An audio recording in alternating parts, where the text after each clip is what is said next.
Welcome back to a brand new episode of Popcorn Podcast with Lee and Tim, where we're sitting down with Australian filmmakers Colin and Cameron Cairnes. They are writer, director and editor of new horror film Late Night with the Devil.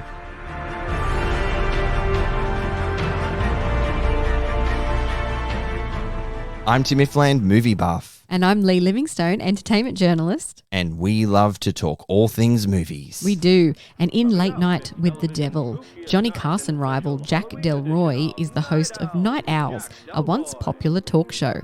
A year on from the death of Jack's wife, ratings have plummeted and sponsors are getting nervous. Desperate to turn his fortunes around, Jack pulls out all the stops for his annual Halloween special, booking a psychic, a professional skeptic, a parapsychologist and a young girl allegedly possessed by the devil. What could possibly go wrong? Don't know what you're worried about, Lee. Absolutely nothing. It's such a normal group of people coming together for a casual conversation. Yeah. All right. Late Night with the Devil is written and directed by Colin and Cameron Cairnes. It stars David Dasmalchian, Laura Gordon, Ian Bliss, Faisal Bazzi, Ingrid Torelli, Rhys O'Terry and Georgina Haig. Like all resourceful independent filmmakers worth their salt, siblings Colin and Cameron Cairnes have worked tirelessly without funding in the early stages to create a quality horror out of almost nothing. Yeah, in fact, horror master himself, get this, Stephen King, praised the writing and directing duo for what has become a record-breaking film for American distributors IFC Films, because Late Night with the Devil reportedly took in an appropriately devilish $666,666 on its Easter Sunday in its opening weekend. But that's not the record-breaking. I think it was made for something like less than $2 million, and it took in almost $3 million in its opening weekend, which is the highest grossing film for IFC Films. That's incredible. Yeah. Oh gosh, that number, and even on Easter Sunday too, just like the perfect storm of devilish, religious, weirdo things going on there. So the brothers made waves with their first feature in 2012, horror comedy 100 Bloody Acres, starring Damon Herriman. Now they're cementing Australia's reputation as leaders in horror with their take on demonic possession here. Yeah, so they meld found footage and mock documentary style structures, and Late Night with the Devil feels fresh and unique in a done to death, pardon the pun, arena. I'll let that one slip. But that hasn't stopped people trying to tear it down online for the brief use of AI, which it's important to note was made before the groundbreaking strike action and conversations about AI last year in 2023. So Colin and Cameron join us on Popcorn Podcast to talk more about the controversy surrounding their film and the impact that it's had on them, and about convincing their crew to not do their best work, which is quite fun, and why they can now die happy. Let's take a listen, friends. Now, here's Mr. Midnight, Jack Delroy. How are you guys? Good. Great. Well, the response to Late Night with the Devil has been absolutely incredible, positive, and we love seeing Aussie-made films do so well on the international scene. How did it feel to launch it at South by Southwest? That's a very distant memory now. I mean, it felt great. That was 12 months ago now. You know, Yeah. So it feels like a lifetime ago. So much has happened since, but it was amazing. I mean, to have our world premiere at such a fantastic, fun, prestigious event was, you know, a dream come true. And then to see it play, you know, because you work on this thing for for years. Yeah. You finish it, you think you've made something decent, and then you go into a screening with 300 other people who have all got high hopes, and, you know, that's nerve-wracking. But at the end of it, they're applauding and cheering, and Yeah. it's amazing. It's special. And look, every screening we've had since that we've attended, you know, has been much the same. A couple of nights ago in LA. That's what makes it worthwhile. It's just sitting there in a big dark room with a group of people who are all sharing this. Yes. That's the fun stuff. Yeah, that's why we love cinema. And Stephen King endorsed the film too. That's going to be exciting. Yeah, we paid him off. It's the dollar deal, right? It's amazing, huh? It was a dream come true for two lovers of his work. A friend of ours, he put it really well. He said, like, Stephen King invented our childhood, and I think that's so true. So to get that plaudit from the man, you know, we can we can die happy filmmakers now. That's it. You're done. Out. I'm taking the lethal dose now. As a child of the 80s, I remember Don Lane as well, and his Americanness and how what a novelty that was on the Australian screens. But why did you choose to make the film or the show Night Owls entirely American? Okay, look, we did toy with the idea of setting it here for a while, but we just thought it would somehow make it less plausible, if anything, in that if the devil is trying to reach a mass market, does it want 2.5 million viewers in Australia, or does it want 100 million in the US? So it made sense that that's where it would, start its campaign. Yeah, so that was probably the main reason. And then we also thought, look, just in terms of its commercial viability, because we've made stuff before that's very Aussie, and it's harder to break through with it's not impossible, but it is harder to break through if it feels distinctly Australian. So a film like Talk to Me has totally disproven that, of course, which is fantastic news. Yeah, it's really fun to see all those Aussie horrors doing really well on the big stage. Yeah. And we just thought the idea of an Australian late night talk show just might not ring so true. It might just seem a little bit too exotic to an American audience, like a bit uncanny. It's familiar. To a global, I think everyone's reference is Letterman, Carson, and those Americans. Yeah. That's true. Yeah. Your dedication to filming the same way that they would have filmed in the 70s was really exciting, and using those pedestal cameras and all of that. It created a real authenticity that I think shone through on the screen really well. But did it also throw up any challenges? Yeah, it's a good question. I mean, other than working in TV ourselves, I mean, using this methodology of shooting a live TV show for a feature film, I mean, I think we had a pretty good idea going in. It was going to work for us, just because 3 cameras rolling all at once and the actors being able to sort of just run the scene without us calling cut and having to reset cameras. It just freed everyone up. Maybe the challenge was just in getting, and it didn't take long, but making sure all the crew and like camera operators were on side with being a little bit amateurish in the way, keeping things crude. Like, we're making a movie, but for the movie to work, it has to look like a kind of slightly crude TV show from the 70s, which means you frame up with more headroom, and, it's not, just doesn't have that sumptuous cinematic feel to it. So, the temptation of good camera departments, and ours was certainly that, is to frame everything up beautifully and have it perfectly in focus. And but here it was like, out of focus works, poorly framed, trying to chase the action works. Yeah. So because that's what makes it feel live. So we were quite, we'd tell the actors, we're not worrying about hitting marks on this show. It's like, if you feel like standing and doing something different on this take, go for it. And if it catches the operator off guard, great, because that's how it worked back in the day and still works on live TV. And it's also a show that was on its last legs, I guess. Night Owls was it's on its way out. Yeah. That's very hard. Harsh. I mean, come on. But maybe they had the B team. Yeah. Yeah, exactly. Speaking of authenticity, I hope you'll indulge me for just a minute. I know you're probably sick of talking about this, but you've addressed the brief use of AI in the film.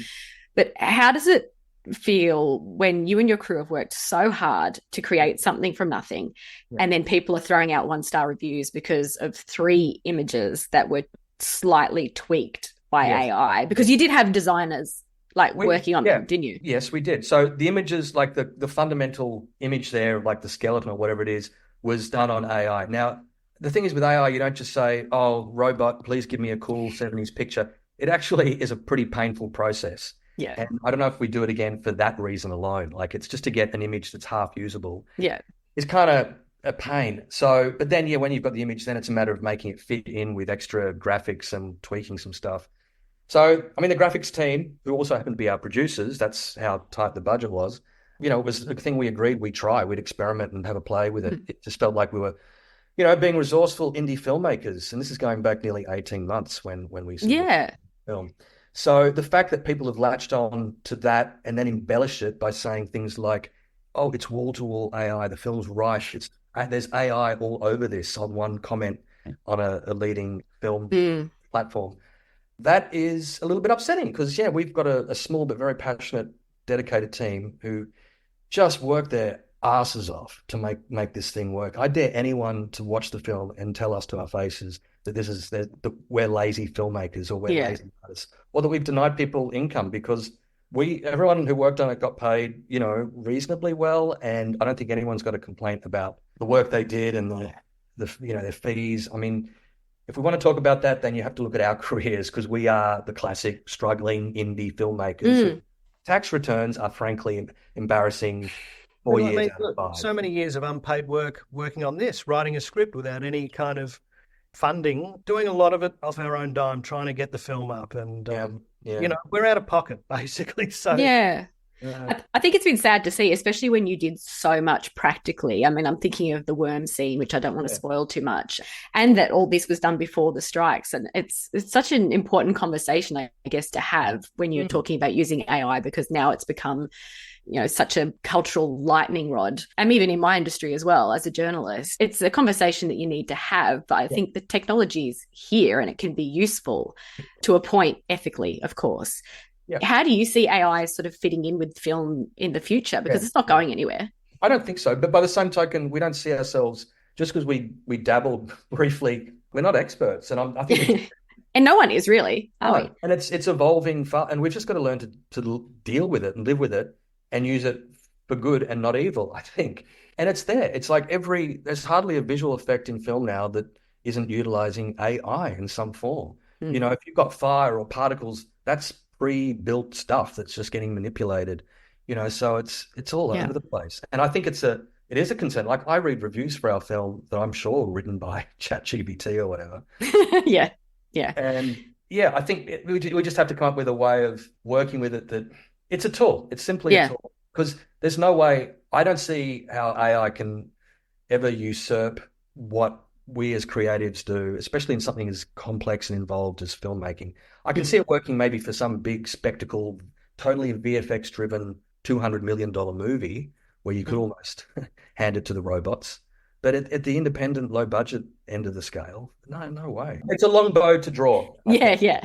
And moving on from that, demonic possession is so popular in horror. Obviously, it's so fun to watch and create, I imagine. How did you twist that to make it your own? Yeah, good question. I mean, I think obviously the TV studio setting is quite unique. Yeah. In that it's not an environment you kind of immediately think, oh, that's a scary place. Because, we don't have any dark corners or, closets for people to jump out of. It's very well lit. Exactly. It's overlit, but that was the intention. Yeah. Exactly. I think that's one of its charms, is that we've embraced that harsh light, that hot light. And look, and when we do bring the lights down for that possession scene, it's really effective. You really notice that contrast. So I think they're the sorts of things that we landed upon that just benefited the film and gives it that, very unique, weird, creepy vibe. Found footage is obviously a cinematic technique that can provide a lot of freedom in storytelling. It's also got its limitations. So you guys have gone down the road of more a documentary, I guess. Would that be more accurate? We've never been sure what to call it. That's important. Like, is it mockumentary? Is it found footage? I think it's a bit of all of the above. Yeah. The TV show itself is clearly what went to air. It's the master tape. So we can call that found footage, lost media. And then the behind the scenes stuff is more, that verite. It's a documentary. Combining those two, what kind of freedom did that give you creatively? Well, it was great for the actors. It was the on-screen persona. And then you get to see the backstage selves. And so it imbues everything that happens then. Once you've seen what they're like backstage, you've seen a bit more of their true character. It kind of just gives everything that follows on Night Owls on the show, an added layer of meaning, I guess. Yeah, I'm not sure. Cam, have you got anything to add to that? My brain just... I saw it switch off. Yeah, it just went... It glitched. It actually literally glitched. Yeah. If I look into the camera, is that... Oh my God, Ingrid was so good at that. The best note we ever gave her was, don't be afraid to look into the camera. Yeah. And she did it so well. Yeah. She had a ball. I don't know what she was channeling there, but it was... Abraxas, obviously. Abraxas, yeah. I remember after her big scene with Laura, got to the end of the day. She must have been exhausted, but it didn't show. But I remember David his jaw was on the floor and he's going, wow, kid, I'll see you in Hollywood. Yeah, that's amazing. Remember, she so loved being a part of it. The one day where we had the audience in for all of Jack's monologue and, we had 100 people in. Ingrid rocked up. She wanted to be in the audience. Really? She so loved being on set and being a part of the film. She thought she'd hide away. I don't think it wasn't going to work for us. So we let her watch, but not be in the audience. But, right. Yeah.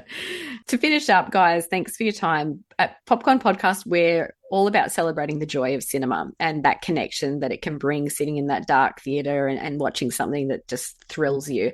Can you share a moment at the cinema or in a film that's brought you pure joy? I always remember walking out of A Matter of Life and Death. You know that Powell and Pressburger film? I think it was playing at a repertory theatre. And I was like the only one there in the cinema, and I walked out, and the world seemed different somehow. When I just, after having that cinematic experience, I was a young man, but I think I saw the world differently for the next hour or two.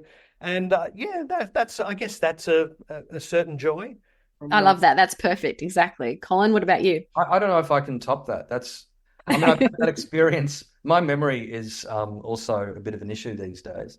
But yeah, I know the experience well, and it doesn't happen often where you walk out of a movie and you do see the world in a slightly different way, that the film has transported you. You know, I think maybe it was Roger Ebert who said cinema is an empathy machine. That, you know, there are very few, you can do it with a novel, you can do it through music, but I think nothing has the power in just 90 minutes when done well to take you into another world and see somebody else's eyes and create empathy for someone who you would never meet in your everyday life. I'm struggling to think of, there's so many. You know, Vertigo is probably the film I've seen the most number of times, maybe 8, 9, 10 times. And it's not a sense of joy at the end, it's a sense of utter despair at the end of that film. But it just opens your eyes to another way of seeing things. And that's the beauty of cinema. Well put, guys. I couldn't have said it better myself. Thank you again so much for your time, and congrats on the film. Thank you, Lee. Ladies and gentlemen, please stay tuned for a live television first as we attempt to commune with the devil.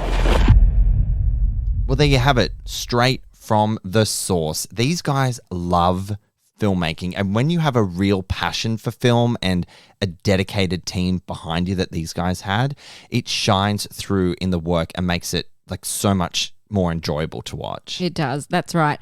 And Late Night with the Devil is a ride, especially for horror fans, so we urge you to check it out. And you can check it out when it's in Australian cinemas from April 11. We hope you enjoyed this special interview episode of Popcorn Podcast with Lee and Tim. And as always, friends, we'll be right back with you after these messages. No, seriously, we'll catch you next time. We are now on YouTube, where you will find our latest celebrity video interviews. Simply search Popcorn Podcast with Lee and Tim and make sure you subscribe so you don't miss a thing.